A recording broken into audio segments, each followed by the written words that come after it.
Quick heads up, click the link in the description for your discount and special offer.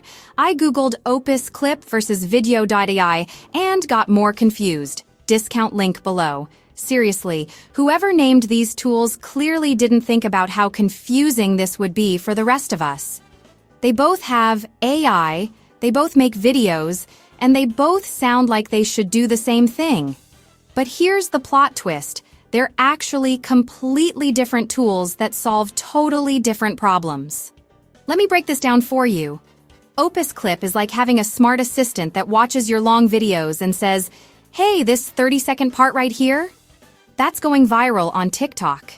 It takes your hour-long podcast, your webinar, or that rambling YouTube video and automatically chops it into bite-sized social media gold. We're talking captions, transitions, the works, all optimized for maximum scroll-stopping power. Visual. Opus Clip finds those golden nuggets for each platform. Yep, we tried it so you do not have to. Batch a week of clips and schedule them out. vidQ.ai, on the other hand, is like having a professional video studio in your browser.